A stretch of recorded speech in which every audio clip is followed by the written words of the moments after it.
lens of a 7-year-old in 1980, it was all going as planned, right? The U.S. hockey team had just defeated the Soviet team. The good guys had defeated the bad guys, just as a 7-year-old would expect, right? Good always prevails, always bad, but over bad. But that's not how the year began to progress, because not too soon after that, Empire Strikes Back. The evil Galactic Empire had just defeated the rebels. Han Solo was put into carbonite, and Luke Skywalker's hand was cut off, and that's how the movie ended, right? You couldn't binge watch and watch the next episode. You had to wait 3 more years, and there was no next episode.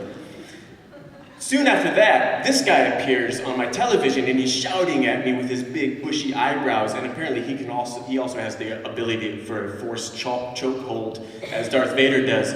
And he's calling at me as the evil empire, the great Satan, right? The Ayatollah Khomeini just was scaring the bejeebies out of me. He was on my television set.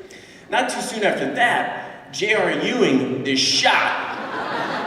And I really don't have anything else for this slide, other than J.R. Ewing is shot around that time. But people really cared, and they were wearing these t-shirts. Who shot J.R.? Was it Sue Ellen or Bobby? And I'm like, who cares? It was the bad guy. Why are you caring so much about this bad guy?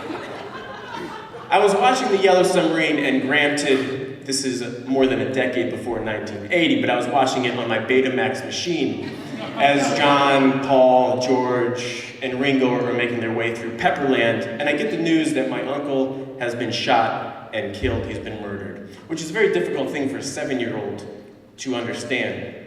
Not soon after that, John Lennon is walking through the streets of New York to his home, and he is shot and killed. And I'm watching The Yellow Submarine, I'm like, he looks fine to me, the guy's walking through Pepperland with the blue meanies. But there's been another good guy who's been shot.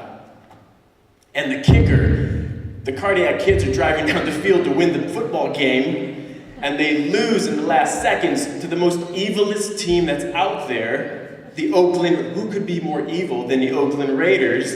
And my Cleveland Browns, the Oakland Raiders raid, the Cleveland Browns brown, and we lose. And then Han Solo comes back, right? But this time he's wearing a cowboy hat, he's got a whip, and he's trying to get the Ark from the Nazis. But he doesn't even get the Ark, but at least his face doesn't melt off. And what I learned from Indiana Jones is you always pray with your eyes closed, or your face is gonna melt off.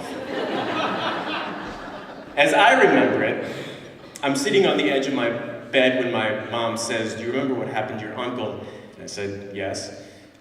"Your dad is responsible for that. He's not gonna come home for a while." And I said, "Well, when will he come home?" I don't know.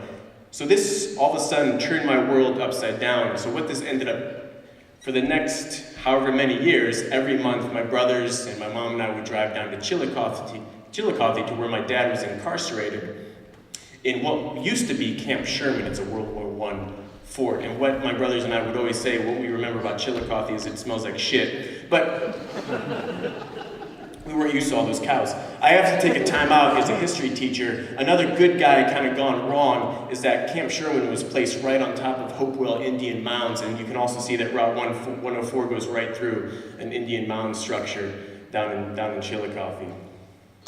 It was difficult when all your friends and people at school were asking you, where's your dad, what happened, tell me about it, and I always declined to answer, and I removed myself from society because I found that would be the easiest way to deal with it if I took a step back. So mostly what I did was just write and draw, and what we began doing, myself, my brothers, and my father, writing letters back and forth. This is a cartoon comic strip that my father wrote, which basically Gunga Din and A Bridge Too Far put into a comic strip.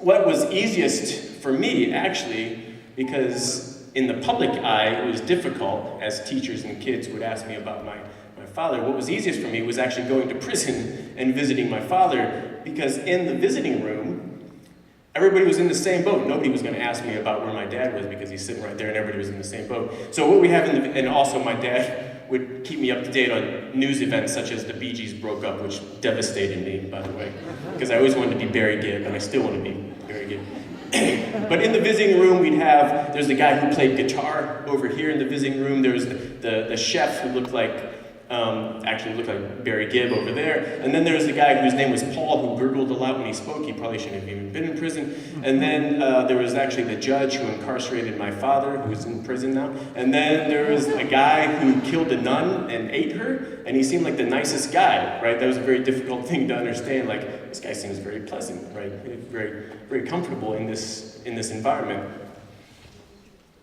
I was living in Nashville as a mascot, when I got the news that my father had passed away. And so I did what anybody else would do, and I drove straight to the car wash because my car was so dirty. I didn't want my dad to see how dirty my car was, so I cleaned it immediately.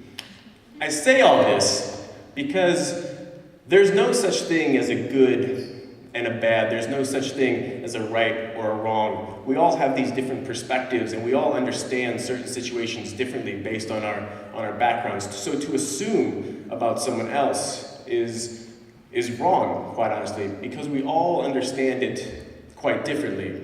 Case in point,